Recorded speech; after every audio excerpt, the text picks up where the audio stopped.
habits, and if so, how?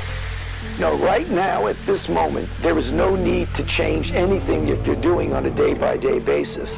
Right? I mean, obviously, if we had, right from the very beginning, shut everything down, it may have been a little bit different, but there was... I think that the news that people are going to hear over the next few days is that these numbers are going to go up, and that's going to maybe alarm people, and maybe it shouldn't alarm people that much. I'm surprised, Jake, at this point still, there's a lack of seriousness being given to this, and it worries me, and it worries a lot of the public health officials I've been talking to. Fear. That's what we're trying to do today, is to say everything is fine here. His denial at the beginning was deadly. His delaying of getting everything is fine here. Everything is fine here. Fine here. Everything is fine here. 6 months ago, we told you a storm was coming. The world was changing, and life was going to be far different than you could possibly imagine. In some ways, we were wrong. In a lot of ways, we were right. Welcome to this edition of The Soul Trap, as we discuss the coronavirus, Dr. Fauci, the madness of the masks, and what lies in our future as we look back at our past.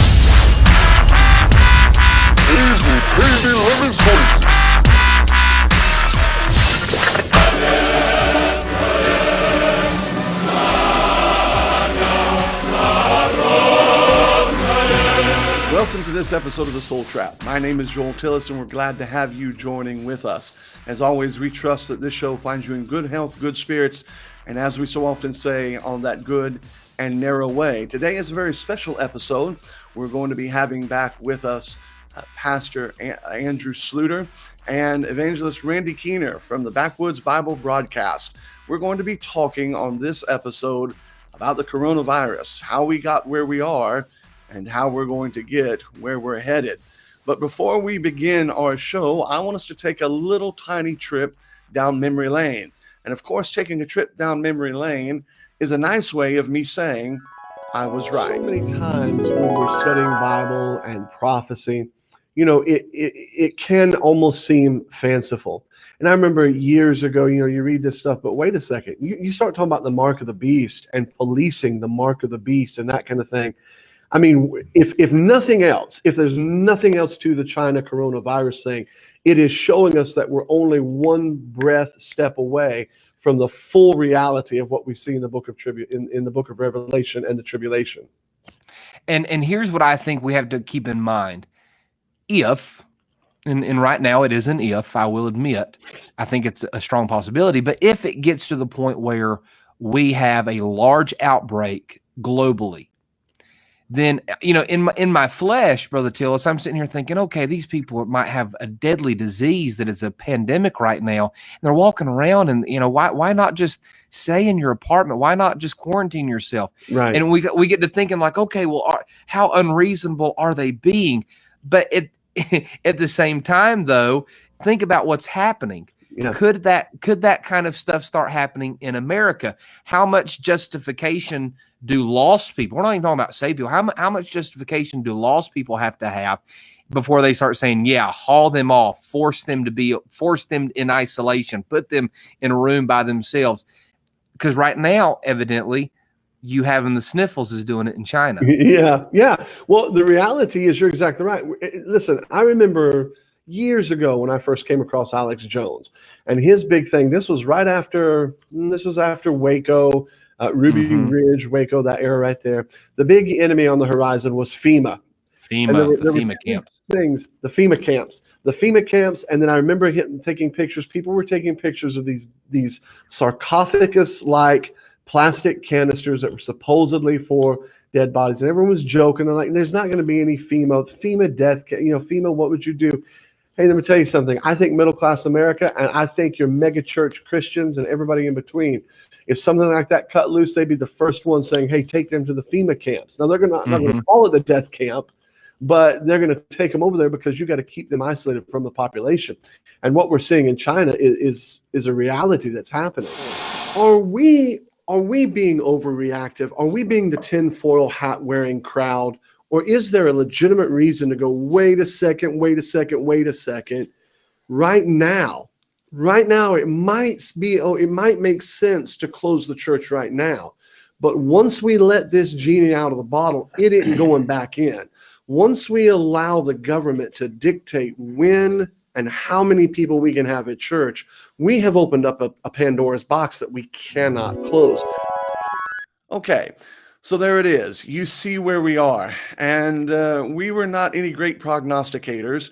We were simply Bible believers that knew how to read the news and knew how to maybe even read a little bit of the tea leaves of political and geopolitical problems that are facing us. And here we are today. Churches closed, a country on the brink of war with China, a country struggling financially. And the question is, how do we get here? How do we interpret how we got here? And how do we interpret and prognosticate where we're going in the future? To help us do that, we go back to the very people that were with us in our initial assessment of the Wuhan virus and what we were doing. We have Brother Sluder, Brother Keener with us from the Backwoods Bible broadcast on this episode today. We're glad to have them. Gentlemen, thank you guys for joining and being with us. We're looking so forward to re-litigating this, going through this all over again, and finding out where we are and where we're going. Thank you, men, for being with us. Yeah, thank you for having us.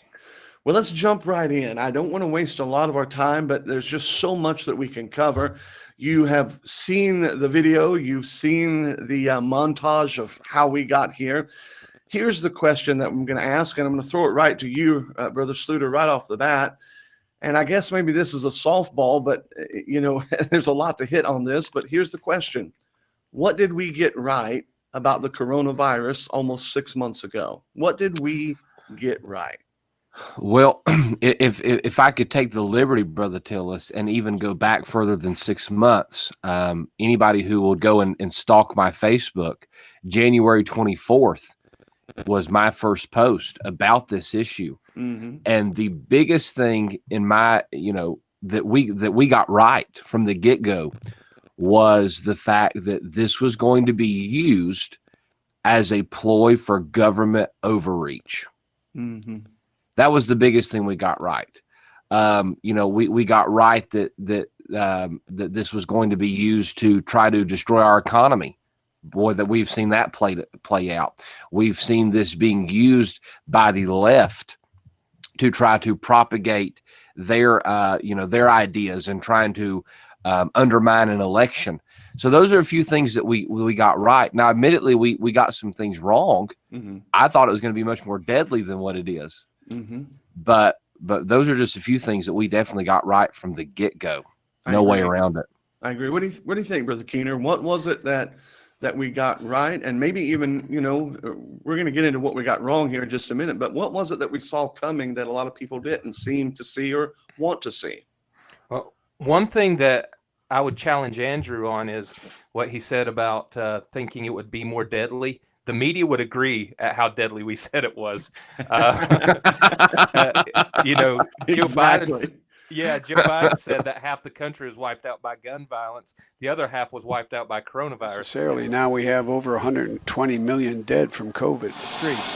150 million people have been killed since 2007 when Bernie voted to exempt the gun. Yes, so, I'd have to agree. We got all those things right. And, to be honest, I don't know if y'all are shocked, but I was kind of shocked that we were able to see those things coming.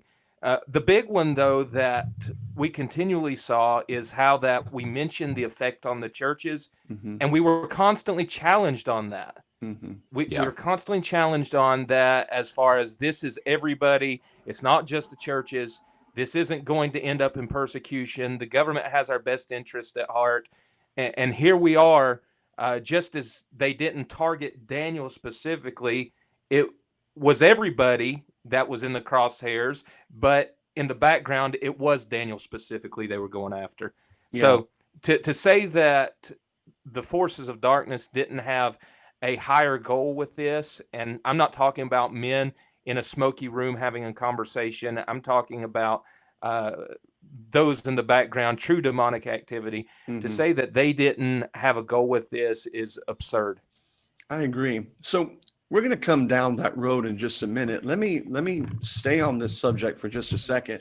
So I think we did get a lot of things right. Obviously, one of the things that we missed was, and if we're being full transparent, I think all of us assumed coming out of China, we were actually saying, wondering, was satellites catching images of smoke and bodies being burned? We were seeing stuff coming out of China as far as people being arrested and those kind of things. So there's a lot of things that we thought were going to be more deadly. However, I think what we did get right is exactly some of the things we did talk about. And I don't know if you guys just mentioned or not, but one of the things we talked about was the financial impact that this was going to have regardless of what it was. So I want to go back to you, Brother Sluder, and I want to go to you and then back to you, Brother Keener. Financially, what has this done to our churches, our missions, things like that? And then, Brother Keener, would you give us basically an idea of, and here's my question, how is America even solvent at this point? I mean, basic economics 101 tells us we should be the Weimar Republic right now, but we're not. We should be imploding. So financially, what do we see right about this, Brother Sluder, and as it affected the churches? Brother Keener, what do you think we saw when it comes to affecting the nation? Yeah, well, from the get-go, we said that this was going to be some type of ploy from China that was going to wreck our economy and was going to try, to financially devastate us. That's happened to some extent. There is some weird things going on with why we're not imploding right now. More specifically, though, the churches, this was, okay, you get to thinking churches like mine, smaller churches, we have zero debt. We got through this thing okay. There was really not much of a, in the beginning, there was a little bit of a financial hit, but guys like me, we just didn't really suffer that much. We never closed down. We never stopped doing things. We put a little box at the back of the church instead of taking up an offering, just to kind of be a little bit more safe or whatever. Mm-hmm. But you get to looking at churches that have debt, churches that are not financially stable, churches that depend on large offerings every week, and now all of a sudden you're not taking up offerings, and now they're scrambling to get online giving and all this stuff. Even churches developing apps specifically to give. And then bless their hearts, you've got your 80-year-old widow ladies who sign half of their Social Security check into the church every month. They're not going to know how to give on an app. That's just not going to happen. Right. So that is where it really, really affected the churches. And I know of a few churches that shut down. They were just they were not able to pull through this, and still churches that are iffy. Yeah, we're going to circle back to that because I want to know if that plays a role. The financial played a role in the brouhaha of whether to open or to close. That is the question. We're going to come back to how that played a financial role. Brother Keener, I remember specifically you and I having a conversation, and I think we actually had this conversation off air about, the three of us had it off air before we went on, about the financial the collapse that this could bring and how this could affect us. We saw trillions, not billions, trillions of dollars being thrown into the economy. And now we're being told, I think it was yesterday, the day before, that the stock market hit over 29,000, I think it was. Yeah. How can that be? What is propping this nation up? And are we expecting a corona bubble? Maybe the next wave is not the coronavirus. Maybe the next wave is the corona bubble, which may even be more deadly than this virus. What do you think is happening financially? So the problem that we're looking at right now, and you can actually Google this, there's articles all over the place on this subject. This is from September 2nd. So just a few days ago. For the first time since World War II, the U.S. government's debt will roughly equal the size of the entire American economy.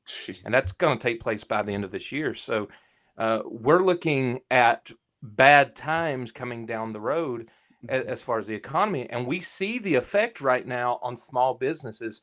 I don't know about where you are, but in Nashville, there's a lot of businesses and restaurants that are shutting down right now. They can't keep their doors open. Mm-hmm. But as far as the disconnect, I just checked the stock market a minute ago. Before this whole thing happened, we were running at like 29,000 points. Right. I mean, so we're essentially back where we were before this happened. And there was just a little dip that took place. I say a little dip. It was drastic as far as the drop, but it didn't take long to come back. Right. And so I've talked to some of my friends who are in finance about this topic specifically, and the same answer I'm getting from all of them is that there has to be some kind of disconnect between Wall Street and Main Street, as we've heard it put before.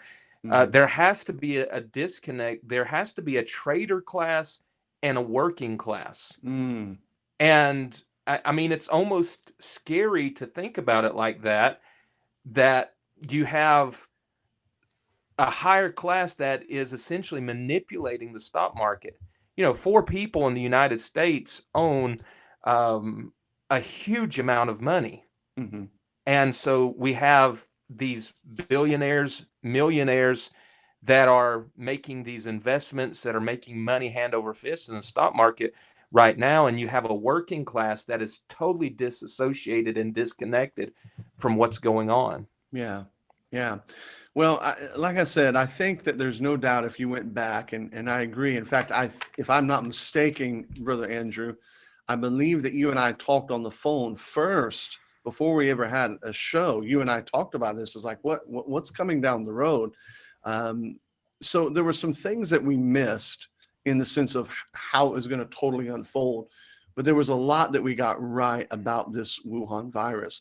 Some things we got wrong. I think mostly we got right. Here's a question where I want to kind of pivot just a little bit, and we're going to play maybe a clip or two.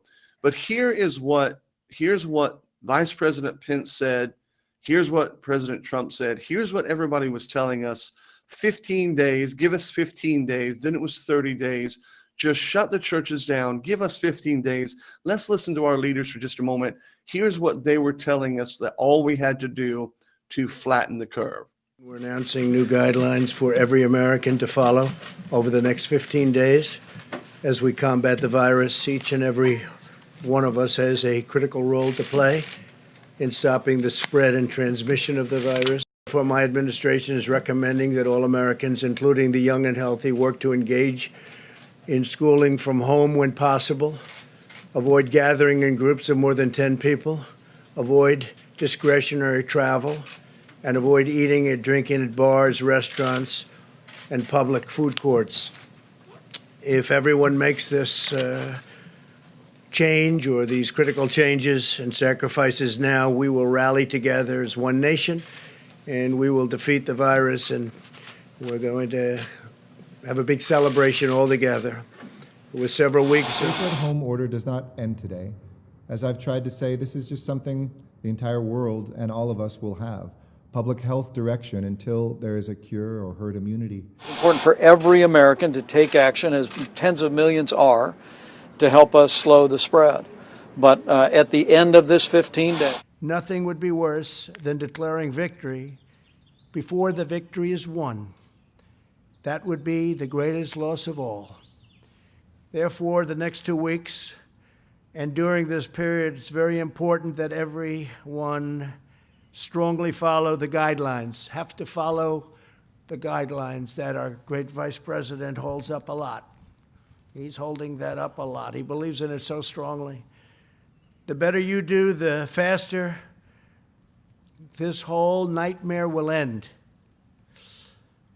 Therefore, we will be extending our guidelines to April 30th. If I explain the steps, which I will, you'll see why we are really convinced that mitigation is going to be doing the trick for us.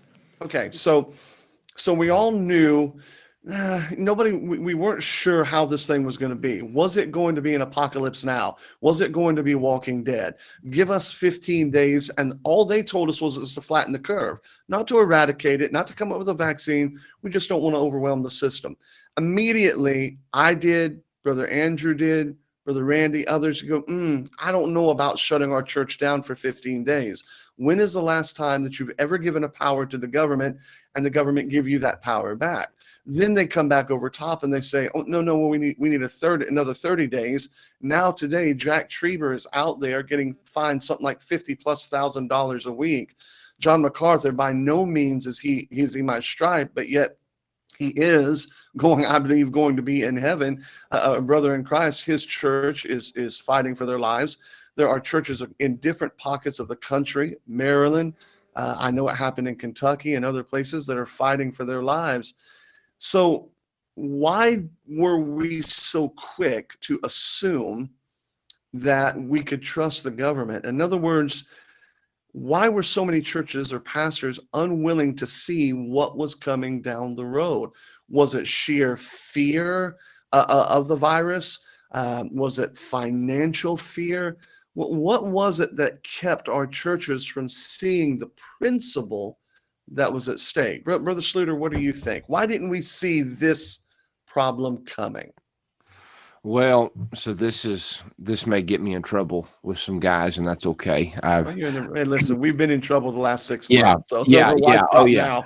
Andrew Sluder worried about being in trouble with some guys. Exactly. No, I never said I was worried that. about it. I was just giving a precursor. That's like me. That's like me going into a restaurant asking if it's keto friendly. Really? Come on. I'm just asking that to sound fancy. Just give me as many carbs as you have. All right, Brother Sluder, go ahead. So here's what it is. We are not living in the America. We are not living in the America that our grandfathers grew up in. Mm-hmm. And a lot of that generation has a really hard time grasping hold of that truth. Mm-hmm. We are not living in the same place. We're living geographically, we are, but politically, spiritually, economically, we're not there anymore. And we'll never go back to there. Mm-hmm. And so what a lot of preachers, especially independent Baptist preachers, do is they equate the spiritual health of our nation with the economic health of our nation and the, political morality of our nation. Okay. Mm-hmm. A nation can be politically moral and yet still be as lost as a goose. Yeah. All right. Yeah. And so a lot of preachers want to have this like overwhelming trust of the government that if we just submit and be good citizens and pray for them, that we're going to see some kind of great, sweeping revival and everything's going to be great and peachy. And that's just, number one, that's not a reality. Number two, that's not what the scripture says. Yeah. And so they had this overwhelming trust of the government. They were petrified. I think a lot of them, brother, just be honest, just didn't have enough testosterone running through their veins and just kowtowed to the government. And they were petrified. They didn't want to get fined. They didn't want, well, what if we have an outbreak or what if the law comes in on us and all that? They just didn't want that kind of fight. Right. And so now there were guys that I know personally that I know for a fact they couldn't give two flying flips about what the government said. And they shut down out of, just 2 weeks to, flatten the curve. That's what we're all told, right? 2 weeks to flatten the curve. So we'll shut down for 2 weeks. And then many of them after the 2 weeks went right back to having church, and God bless them. We never shut down at all. We canceled Sunday school and we canceled Sunday night, but we had Sunday morning and Thursday night. We kept that just to, give a little time to space out the services in case somebody did get sick, whatever. But what we saw though, is everybody being cautious in the beginning, but there were too many people and a lot more guys than are willing to admit they simply shut down because of the government. Yeah. And they were twisting Romans 13, trying to make it fit their agenda. They were petrified of, having a bad testimony in the area. Mm-hmm. Paul must have been wrong when he said that we were the offscouring of the world. Yeah. But anyway, we want to have a good testimony in the area. And they let the government dictate to them what to do. And I know we'll get into it later on in the broadcast, but we are now paying the price Yeah. for how many people just shut down because the government told them to. I agree. And Brother Andrew, let me pivot to you. So I remember releasing a couple podcasts, and even to this very day, it has been so difficult to try to get the dichotomy or the understanding of two trains of thought. Yes, thought one, yes, this is a legitimate virus. I'm not, we don't know the full ramifications of it. But B, there could be something more dangerous than this virus, and that is the loss of our freedoms as churches and the expectations that at any moment the government can dictate when, how, where we're going to worship. That may be an even greater danger. And I remember people calling, I got personal messages, this kind of thing. I don't like your tone. You're being ugly. And it's like it was a refusal to even consider the possibility that there was something of more danger.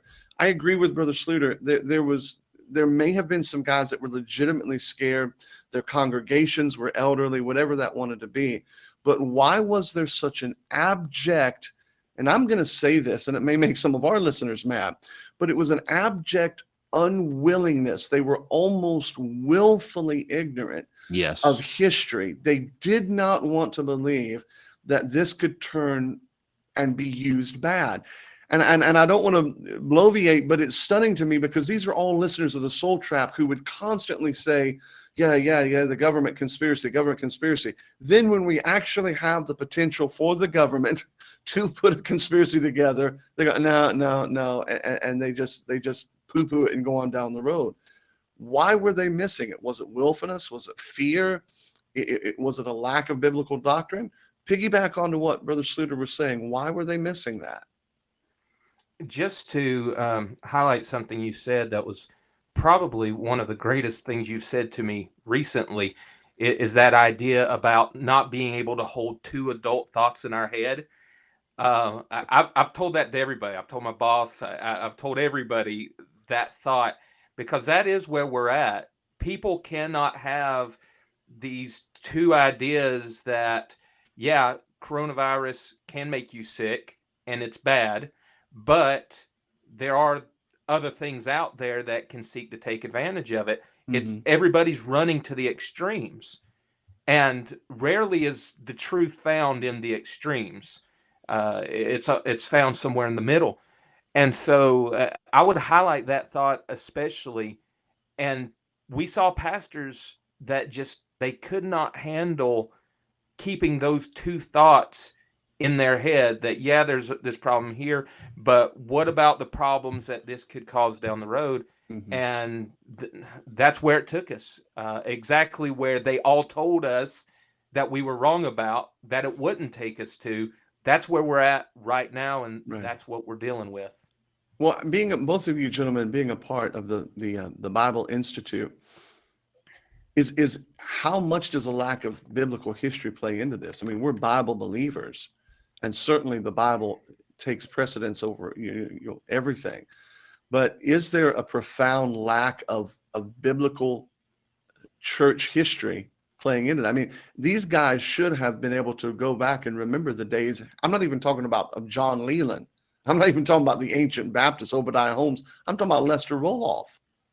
I'm talking about what's his name up there in Indiana? I can't remember his name. Dixon under Bush, whose church was called. This is recent history. And look, they weren't even, it wouldn't be considered Christian, but lest we forget, Waco, it's pronounced wacko, was a religious organization out there. So why were they unable to see that? How much do you think, Brother Sluder, a lack of, and I want to say it this way, a lack of contextual church history, not just knowing about it, but understanding the context that was going around in that time and how that affects us? Yeah. Okay. So let's take Waco, for example. That happened the same year I was born. Okay. Now I feel really old, man. Yeah. Okay. It was at 92 or 93. I can't even remember. Let's not talk about that because. Okay. Never mind. Well, anyway, I was born in 92. So I can't remember if it was 92 or 93. I think it was 92. But anyway, whenever Waco happened. Okay. Just look at that. A lot of these preachers were pastoring at that time. A lot of these guys were even pastoring then. You had a religious organization minding their own business, and the government makes up something to go in and raid them on. Though they were stockpiling firearms. Okay, well, that's not illegal. Right. Well, they were doing, and then they, there was cases of abuse or whatever. So there's cases of abuse, and you burn the place down, killing women and children. Right. And I'm not saying that I agree with anything that was going on there as far as religiously, and if there was abuse there, that's terrible. But what I'm saying is that was a clear violation of those people's right to their First Amendment right. And so you just got to look back 28 to 30 years ago to see this kind of stuff going on. You can look back and look at where the Obama administration was targeting conservatives and using the IRS to target conservatives. That's not conspiracy. And see, and here's the thing. Now, I'm really going to, get some people on this one. See, if this would have happened under the Obama administration, every church in America would have given the metaphorical tall finger and told them where to go. Oh, yeah. And I like Trump. I am a Trump guy. I like him. I liked him when there were still 16 Republicans on the platform in 2012 or 2016. I liked him. The problem is, though, is that, Brother Trump, since it's under Brother Trump's administration, it's not a conspiracy theory. Well, you guys. Listen, he had that revival Bible, so we could trust everything. He came out and posed with the Bible. Absolutely. RSV. Don't mention it's an RSV. Right. But I think that the whole thing is just, I've rambled on enough. But no. Well, you're right. So, Brother Keener, when here in Florida, one of the first things that happened, and this is an interesting, this is an interesting podcast, because normally the Soul Trap, we're right on the line here between theology and conspiracy. But I remember when Rodney Brown in just Riverview, he's literally 20 minutes from us, when he was arrested, and we were really literally not standing with him, but standing up for him. I had a lot of guys say, listen, he's a heretic and blah, blah, blah, and you shouldn't be doing that. It was, again, there was this inability to be an adult about the thing and say, listen, if you don't protect his right to be wrong, you're going to lose your right to be right. So again, I want to go back to this thing, and I know I'm harping on it, but I'm looking for, is it money? In other words, well, let me put it like this, and then we'll move into something, and we're getting down just a little bit, something that Brother Sluder mentioned earlier.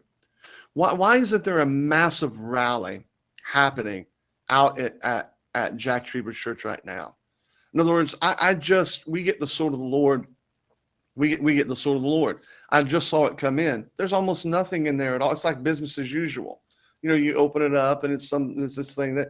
Why isn't the front page, splattered with fight for religious freedom in America? Why isn't Clarence Sexton calling out? Why isn't Paul Chappell? Why aren't these guys all rallying around, flying out there with flags, standing together and saying, hey, this is wrong, we're going to stand? Why is there this lack of fight and stand, even with the guy that you might disagree with? What do you think, Brother Keener? So I think it was Brother Roloff that made a statement. I'm definitely paraphrasing this. He talked about people who like to shine the sword but not get any blood on their sword. And I'm saying that in a figurative sense. I'm definitely not calling for people to take their swords to California. Thank you. As the SWAT teams are coming in the Soul Trap studio now, I appreciate the clarity. But that's where we're at. Like we can't even have a way to stand, because if I do, then I could get dragged into this fight. My church could be attacked.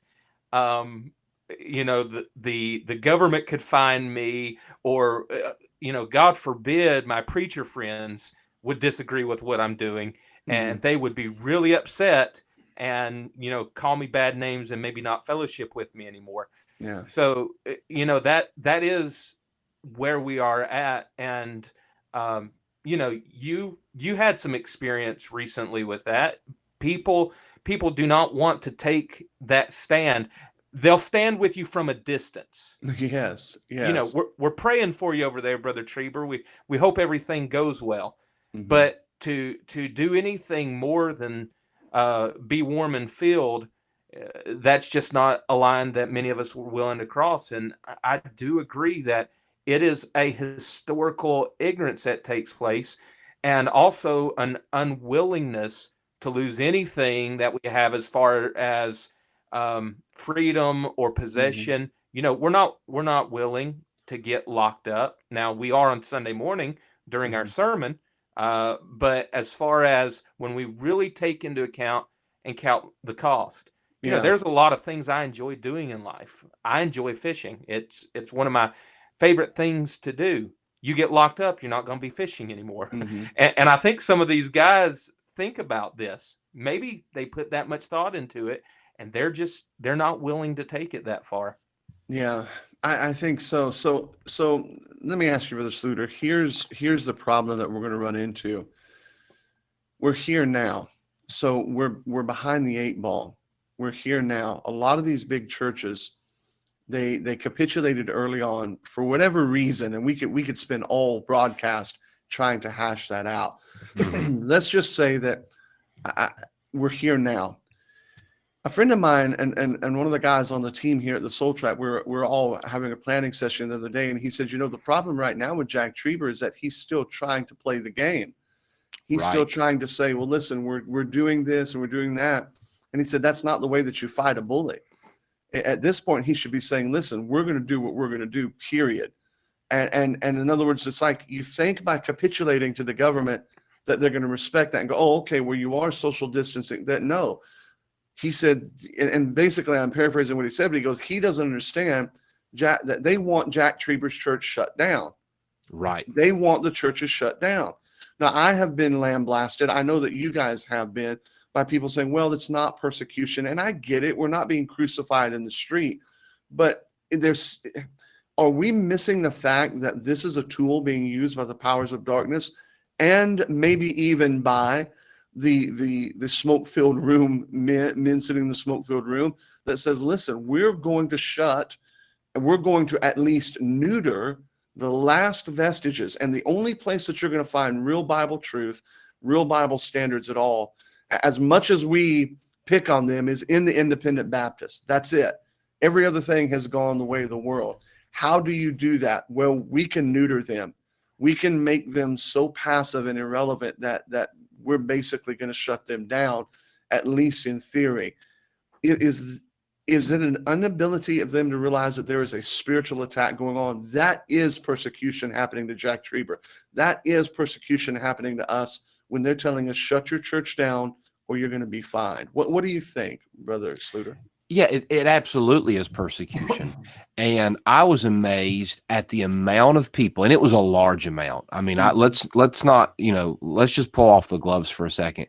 It was the majority of people who were trying to say that this was not persecution, that it was happening to everybody.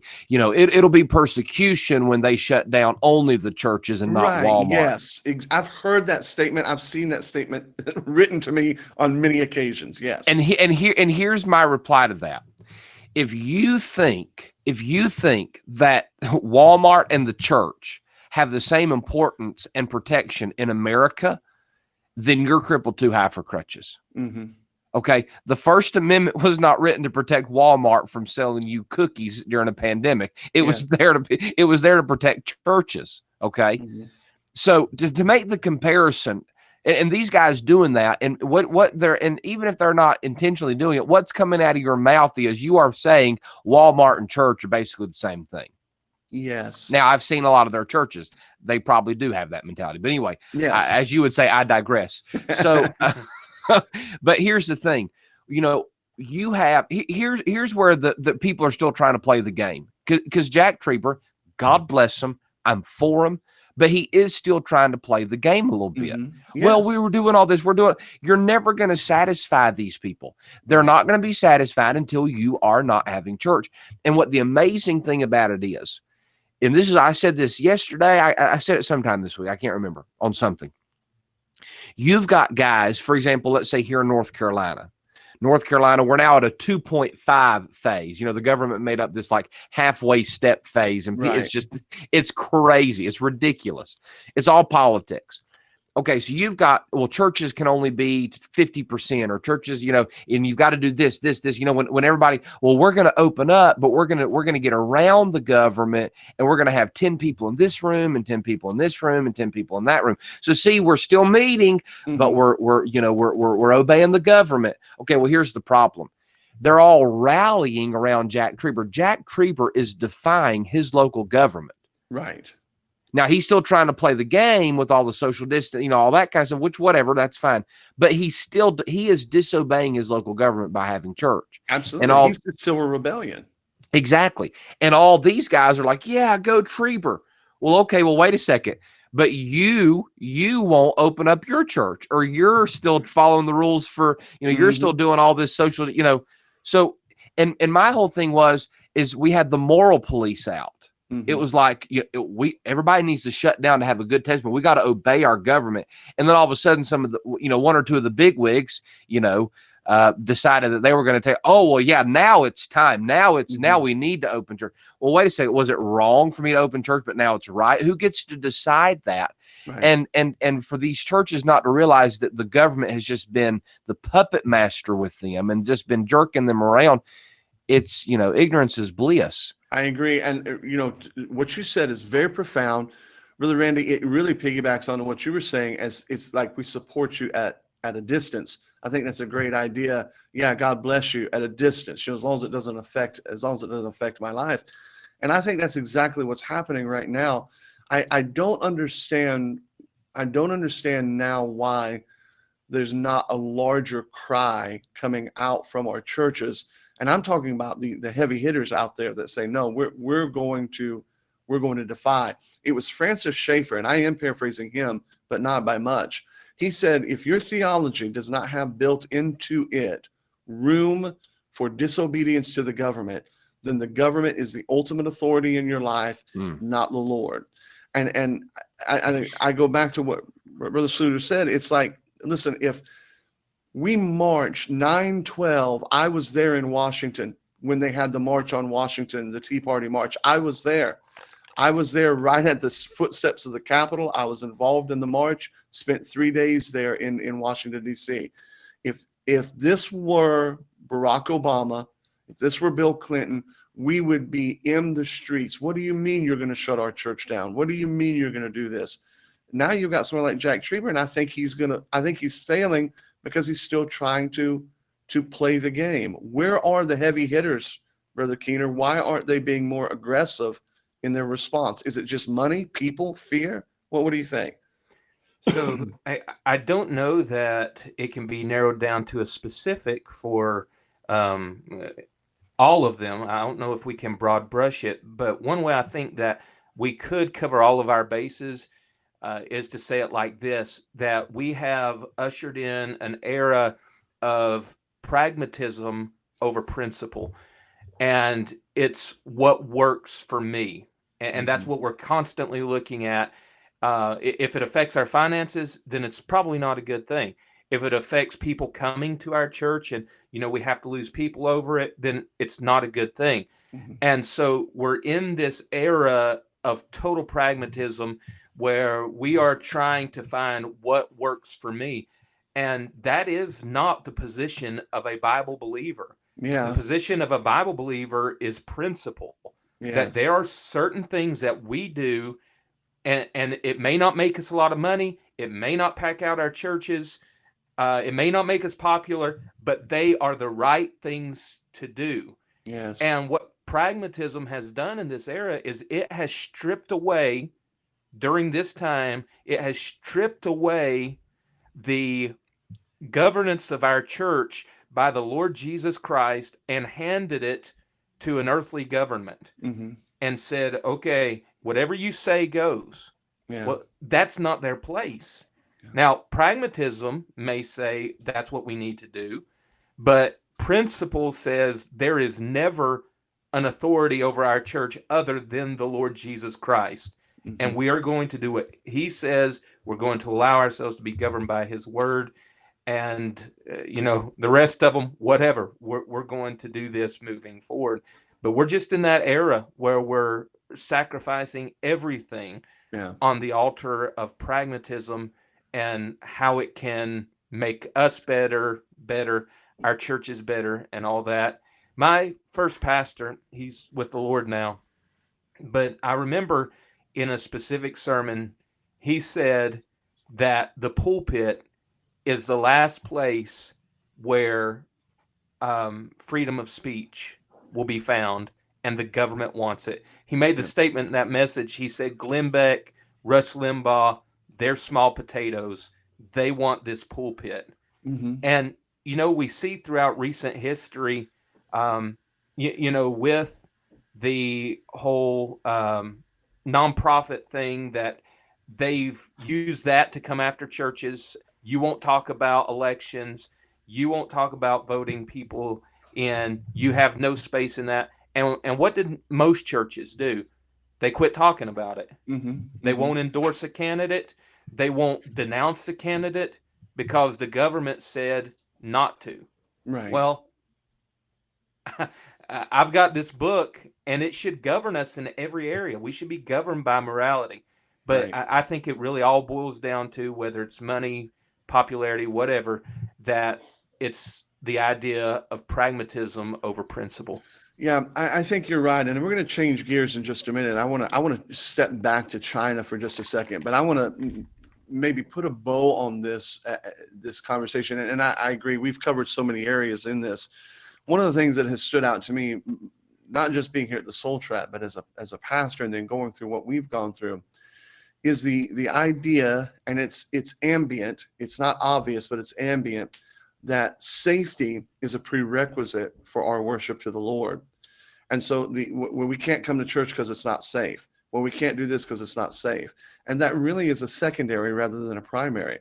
Our church, Suncoast Baptist, was tremendously affected by COVID. When the government shut everything down, we stayed open, we were healthy.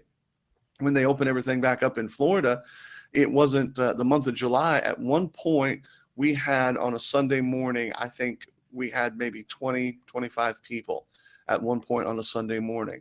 Normally we run anywhere between 125, 150, depending on what football game is on. So it was a devastating. It went through our church. And somebody asked me, said, do you feel bad about that? And my response was, I feel bad about the consequences. I don't feel bad about my convictions. I think it was right, and I believe that our church will be honored by the Lord in heaven for being faithful. And I'm not saying that we did this, but being faithful even unto death. The willingness to stay faithful to the Lord in the face of danger is something that is profoundly missing today. And yet our Baptist fathers, our Anabaptist fathers, they were all willing to stay convicted to the Lord down that road. And I agree. I think it's something profoundly missing. Let me change gear for a quick second with you, Brother Sluder. China is not a third world power. China is growing. Some of the research team here, Brother Kevin, others, we were looking at some stuff. And man, if we're not headed for a third world war with China, I don't know what that's going to look like. I feel like we are. Here's a question I want to pose. Is it possible that this was a first strike in a war that has already started and we just didn't realize it? Because here, let me give you, I'm going to throw up on the screen, and I want you guys to see a few of these things. I'm just going to mention them, and you're going to see the pictures on the screen. But you've got China versus Australia. The Chinese arrested an Australian news anchor. They suspended an extradition treaty with Hong Kong. You've got a UCLA researcher was caught destroying Chinese data on a U.S. computer. You've got North Korea or Chinese fishing boats ramming North Korea patrol boats. You've got a hot mess out there with China. And we've been sitting here going, well, we're headed for a war. Wait a second. Was this the first salvo? Has the war already started? And they struck first to see what it would take. Or are we already in a proxy war with China? What do you think, Brother Sluder? Yeah, I've thought that for a long time. I have, there a lot of people in the age of social media and entertainment, where everything's about having fun and living life and all that kind of stuff. China did a major cyber attack on us a couple of years ago. Yes. Yeah, this should be no shock. You have Nancy Pelosi marching in Chinatown in San Francisco back in February because she didn't want to be perceived. It's racist to say that this thing, that the Chinese did this, and now, of course, she's the one, pushing on. Anyway, we could go on about that. Hold 1 second. Let's take a look at that video. Here's Nancy Pelosi in Chinatown. Speaker Nancy Pelosi told me she came here to Chinatown to combat fear. That's what we're trying to do today, is to say everything is fine here. Come, because precautions have been taken. The city is on top of the situation. The speaker was greeted by shop owners with open arms. I love it. I love it, Nancy. I love it. I'm so glad you came. You make my store famous. She visited. As Pelosi walked from the cookie factory to lunch at a dim sum restaurant, she hugged friends, waved to onlookers, and downplayed the racism issue, saying she understands people are concerned about China. But that shouldn't be carried over to Chinatown and San Francisco. I hope that it's not that, but all I can say is I'm here. We feel safe and sound, so many of us coming here. Okay, go ahead, Brother Sluder. Yeah. So there it is. We see her in Chinatown. Yeah. Biden thinks they're our best friend. Come on, man. So a bit of forgotten history there with Nancy Pelosi and all the crowd. We don't want to seem racist. That's the buzzword now. Uh-huh. Avoid being called a racist at all costs, because if you're a racist, that's just the worst thing. You'd rather be called a racist than a rapist, or you'd rather be called a rapist than a racist in our society now. So anyway, China. This was, listen, the amount of cover up that China had during this whole process. Why didn't they say, hey, we've got something new that we've never seen before? Why did they wait a month before releasing that? Mm-hmm. Why did they fudge the numbers so badly? Why were there reports, Brother Tillis, we talked about this, of China sending infected people into Taiwan without alerting the Taiwan officials? Mm-hmm. What was that about? And then, it comes onto American soil, and we're like, oh, how did this happen? Well, because it's all the China, the Harvard professors that got arrested that were in contact or were working with Chinese military officials. Nobody wants to talk about that stuff anymore. The researchers in Canada that were there, and the connection, that pipeline back to the Wuhan lab. Yeah. Yes. And the only major bio lab in China, right there in Wuhan. Mm-hmm. What? But this was some bad bat soup. Right.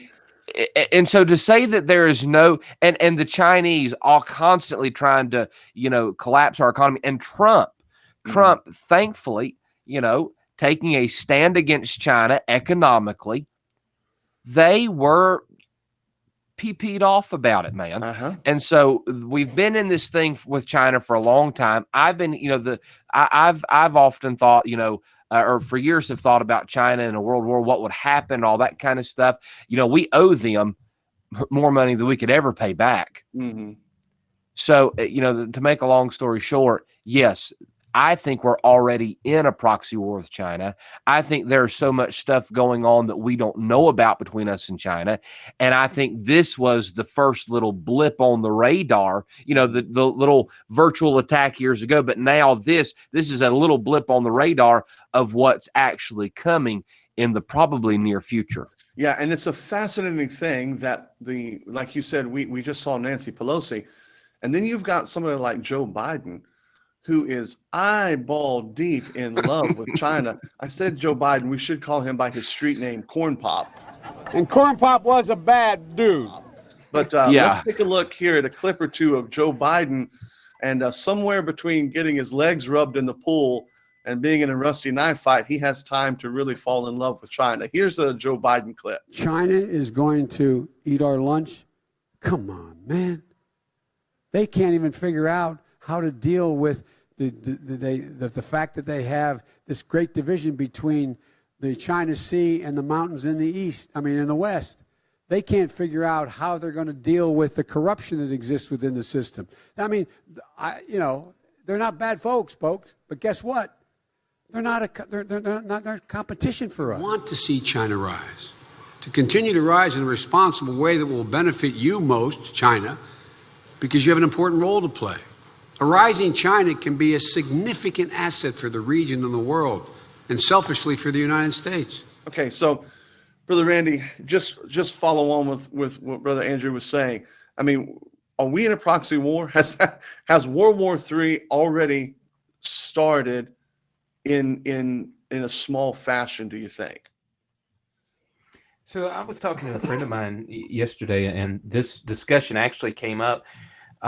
We've seen wars really change throughout the years. And obviously, if we went back to, the 18th century, they're standing in fields shooting across at each other, reload, shoot again.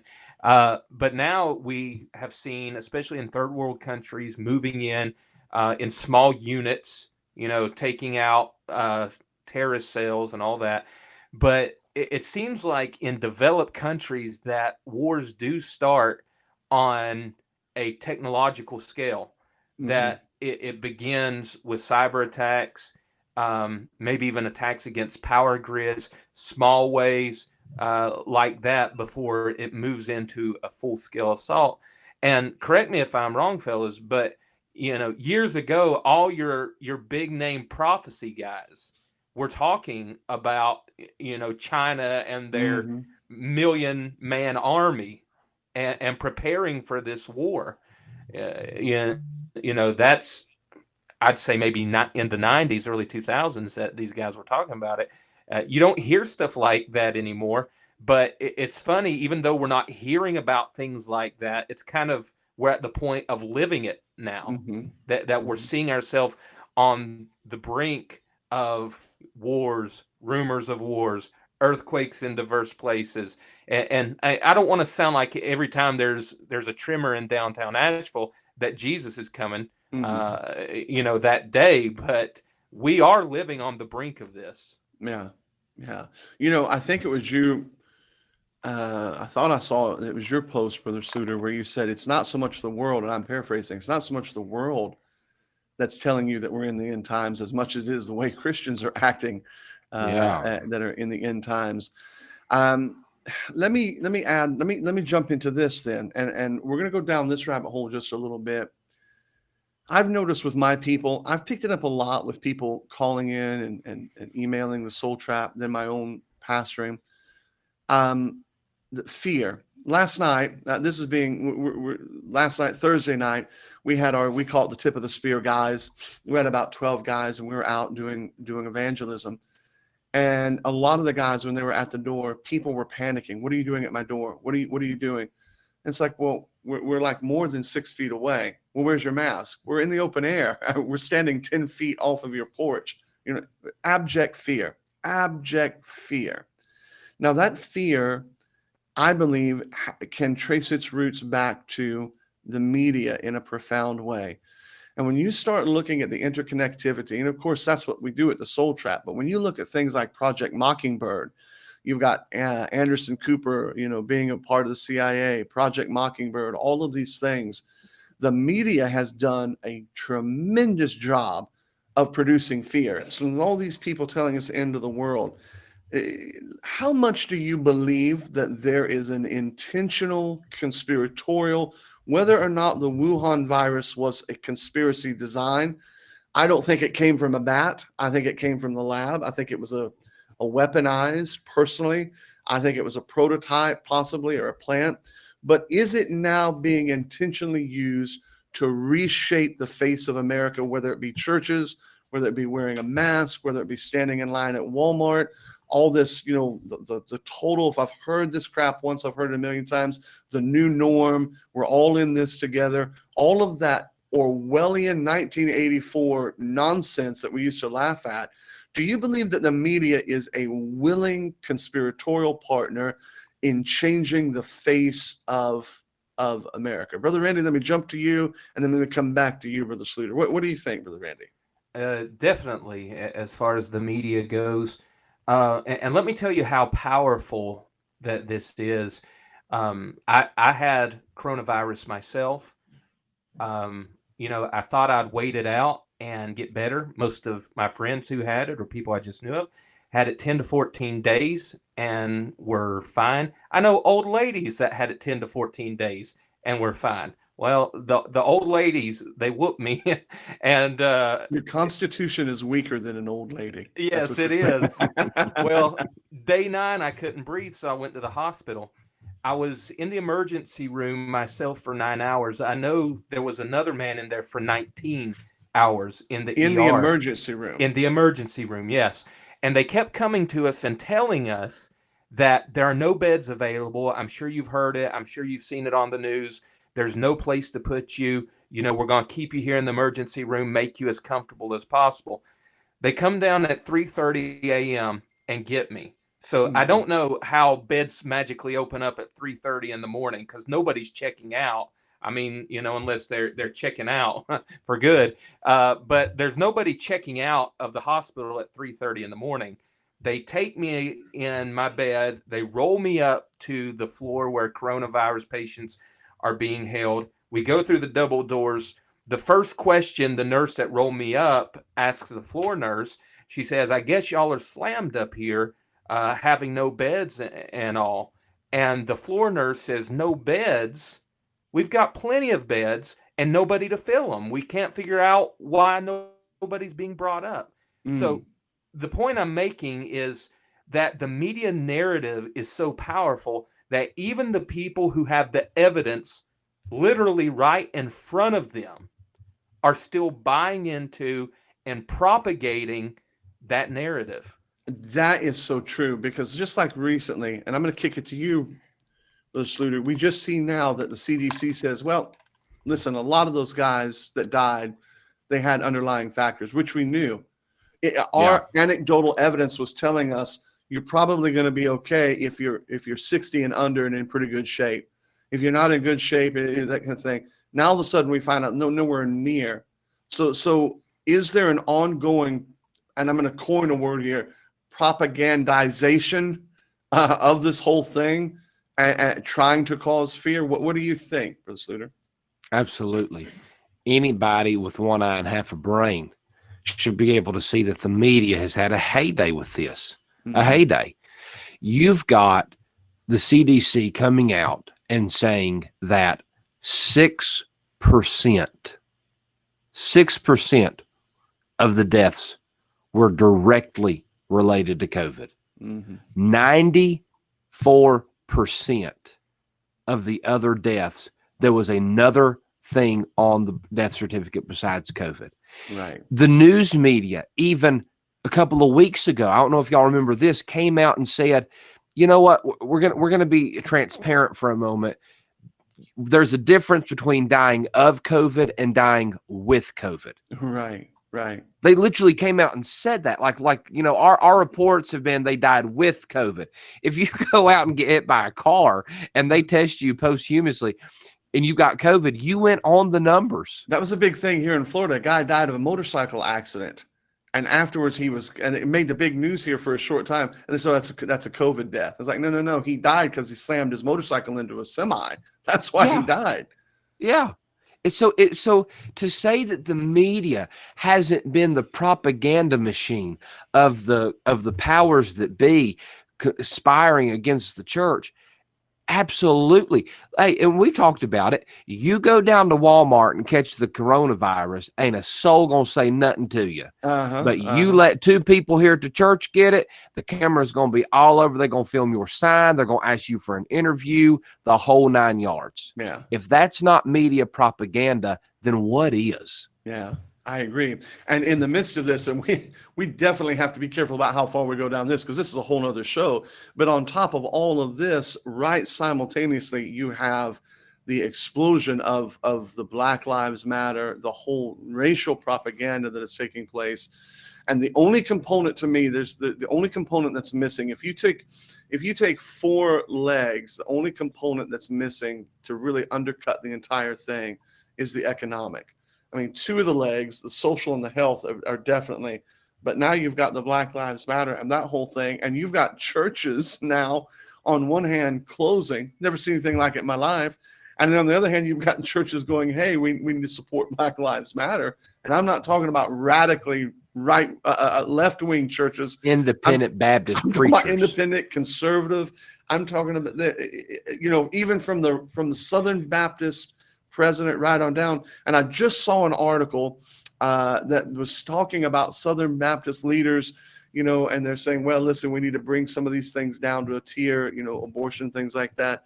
So it really is the coronavirus. I think I want to kind of come back, put a bow on this. When we were looking at this, we weren't sure what was going to happen, but there were some things that we saw. And if there was one thing that we saw that I think we were 100% right about, it was, this has the potential to change the face of our country. We kept saying this thing is bigger than you think. It's bigger than you think. And if you go back and like I said, you can listen to a few little things here and there and go, no, they missed that. No, they missed that. And there's always those little nitpickers, But if you look at the whole body of work that the Soul Trap and Backwoods Bible Broadcast put together, you would come away with the concept, hey, this thing is big. This thing is going to change the face of our country. You better watch out. It's bigger than what you think. And now here we are, and we're exactly that way.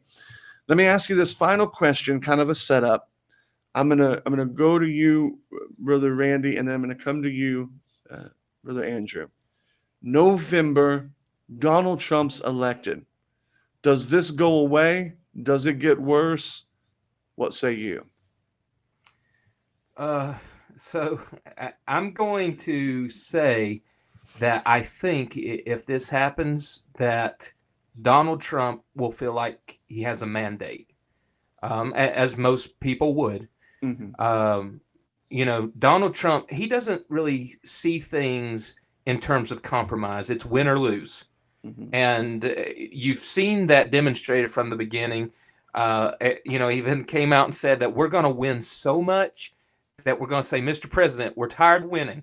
Yeah, I'm going to say, no, we're going to keep on winning. We're going to win so much, you may even get tired of winning. So, he doesn't see anything in terms of compromise. It's win or lose. Yes. Let's take a real quick, while you're doing it, let's take a real quick look at some of the humble clips of our president in regards to this. Probably nobody has been more out there than Donald Trump. Nobody's ever taken more incoming than Donald Trump. Nobody knows politicians better than Donald Trump. Nobody respects women more than Donald Trump. Nobody would be tougher on ISIS than Donald Trump. Nobody has greater respect for intelligence than Donald Trump. Who knows more about the word apprentice than Donald Trump? Who knows Pennsylvania better than Donald Trump? Nobody in the history of this country has ever known so much about infrastructure as Donald Trump. Okay, so braggadocious, whatever you want to call it, win or lose. What happens, Brother Randy? So I do feel like what's going to happen, especially if these riots continue like they have been, he'll feel like he has a mandate. It's too close to the election right now to do what I think he really wants to do. Mm-hmm. But I think he's going to do what he can to squelch these. Mm-hmm. And, I guess the concern at that point will be if he does just the riots, the things that need to be squelched, or if it crosses lines into even peaceful protest. And Mm-hmm. I guess that's yet to be seen.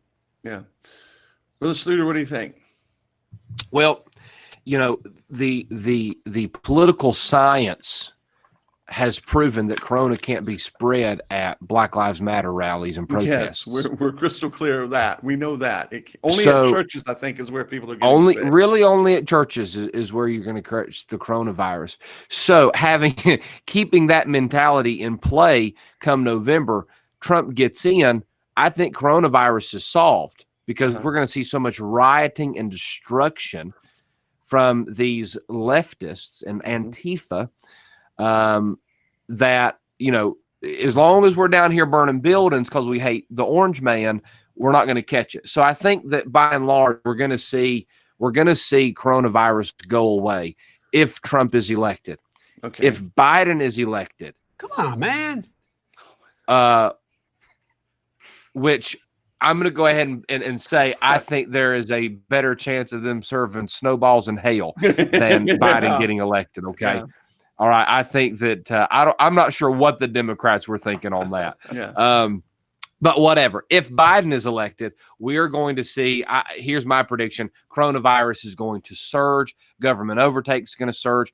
And I think that there is a possibility of a civil war breaking out. And I know that is so, whatever, but I think there's a high possibility of a civil war breaking out either way, but definitely under Biden. I think we're going to see a lot of the government overreach, and there's just going to be some people are just going to be sick of it, and civil war is going to break out. We were here talking the other day. We were basically having a planning session meeting, and we were talking about doing a show on civil war. What does that look like? I think you're seeing a huge uptick right now in the militia. And I don't know that you're going to see a sectionalized traditional geographical civil war, but I do believe you're going to begin to see an insurgency movement.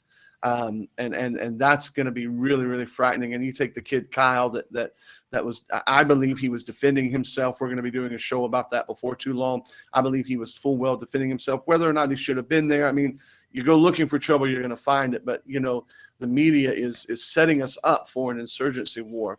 Okay, so I said last question, but I got to ask one more. Let me go first then to you, Brother Sluder. We missed it. Get as mad as you want. You can unsubscribe from the Soul Trap. You can send me all kinds of emails. You'll have to get in line for that. But we missed it. We told you, we said this was bigger than Corona. It was. The government has taken the freedoms of the churches. Listen, Donald Trump could come out right now, Brother Trump with his Revival Bible and his preacher, Brother Sexton, and all the rest of them. He could come out right now and issue an executive order that would freeze funding to the state of California unless they did an exemption.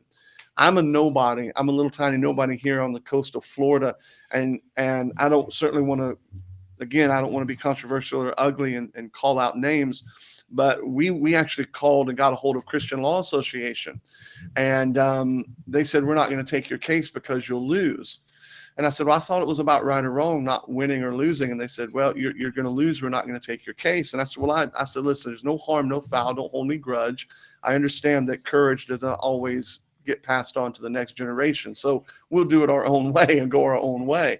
But here's the thing. Let me interject really quick, Brother Till. It's not interrupt, but from the get-go, they were the ones telling churches to shut down for the curve. But anyway, so we missed it. We missed it. Somewhere along the line, we missed it. Okay, so my question now is, what does the independent Baptist movement, if you can even call the thing a movement because it's so balkanized, let me narrow it down a little bit. What does the closer people we would feel comfortable with, what does it look like in the next 2, 3, 4 years? What happens to us now that we have somehow or another lost our theology of suffering and lost our theology of church?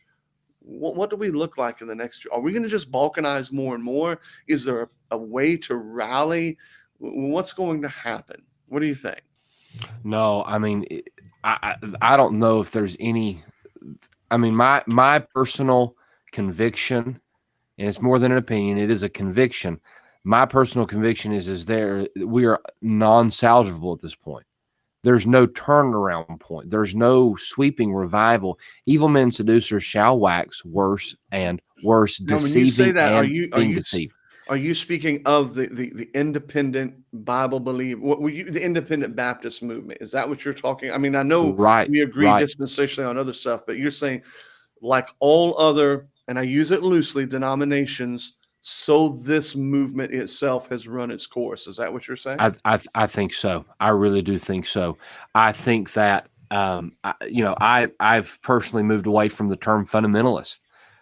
It's now too much of a spectrum. I'm not IFB. I'm an independent Baptist, and I think what we're going to see, Brother Tillis, over the next 2, 3, 4, 5, even up to a decade, we're going to see our stripe and our stand and our, whatever you want to call it, determination. That number is going to shrink and shrink and shrink and shrink. Mm-hmm. It's not going to balloon any. And we've got Bible colleges now that are training men to be weak. Yes. There's no way around it. They are the things they're telling their young preacher boys, and the way they're telling them to act, and just have a sweet spirit and just be kind, and all. We are training men to be weak behind the pulpit. Yeah. There's no way around it.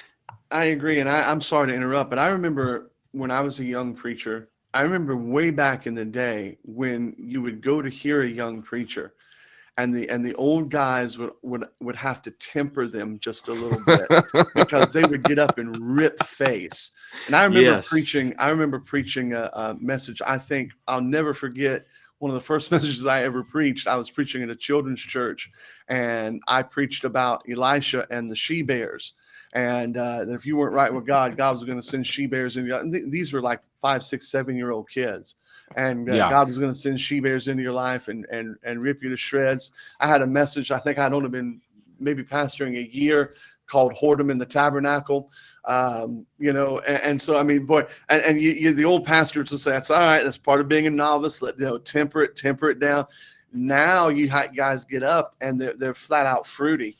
I mean, they're just as sometimes the messages are just so sweet and loving, and you look at them and you think, my goodness alive, man, it's girly. I know I'm being rude, but it just you almost feel like saying, get mad at something. I don't care if you preach against chicken noodle soup, get mad at something. They wouldn't holler a snake if it was wrapped around your neck, man. No, I mean, it's ridiculous. And I had more people complain about within the last month or two. And here's what's funny. I got to say this: when we went through our battle, it's an interesting note. When we went through our battle here in Manatee County, not one single independent Baptist would stand with us. Oh yeah. Not one single Southern Baptist would stand with us. Do you know the only call that I got from a preacher in our county is a guy a church that I've actually mentioned by name, making fun of in our church, in our town, not our stripe, non-denominational, new evangelical. The guy believes the gospel, but that's about the only thing that he and I would have. He called me the other day and said, listen, we support you. We thank you for taking a stand for our liberty. I didn't get that call from independent Baptists, but I got it from this guy who probably wears skinny pants and has a laptop and a latte. So, yeah, I mean, I didn't mean to interrupt and go off on a tangent, but it's like, where is our fire? Where is that little bit of spark that we have or should have? What do you think, Brother Keener? And I'll come back to you, Brother Sluder. So I was trying to find it in this book here, The Local Church by Dr. Ruckman. A few things that he said almost prophetically when he wrote this is that he spoke about how that God used the Methodists at the turn of the 1900s, and then it was the Southern Baptists that rose up, and then the independent fundamental Baptists that rose up, and God worked through these groups, and he, no other way to say it, God uses who he chooses.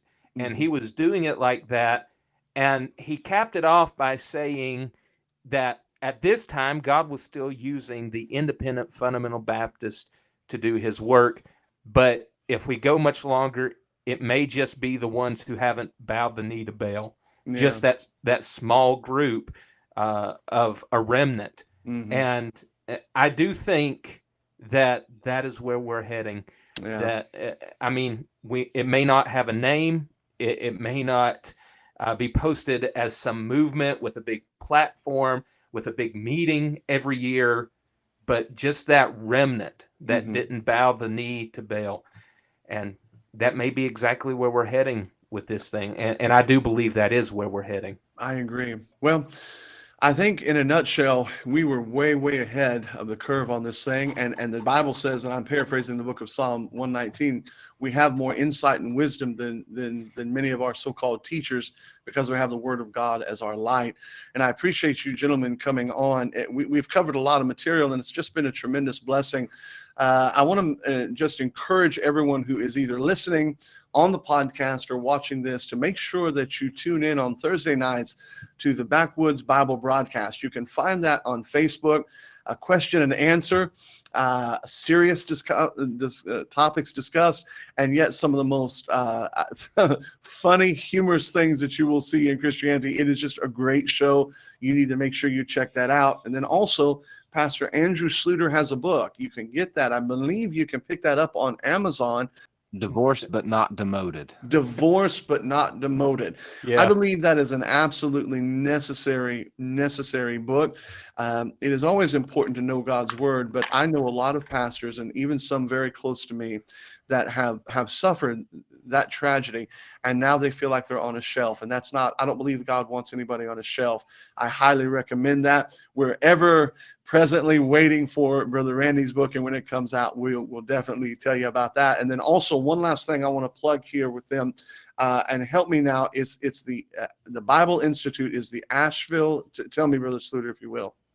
Yeah, Asheville Baptist Institute. Asheville Baptist Institute. Mm-hmm. You say, well, I'm not a preacher. It doesn't matter. You have a command to learn the word of God. And we at the Soul Trap cannot endorse highly enough that institute. It is well, you're going to get far more bang for your buck than you would anywhere else. Not only that, but you're going to get the material, but you'll have access to both Brother Keener and Brother Sluder, who are the professors there teaching that.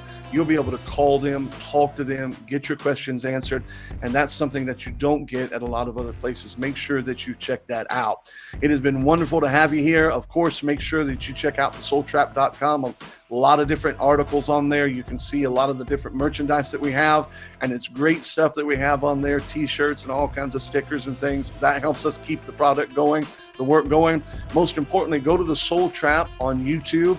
Make sure that you subscribe to that. We want to get that subscription number up as high as we possibly can so that we can be independently wealthy like Brother Sluder, and that's what we're looking for. So help us out with that. Make sure that you, amen.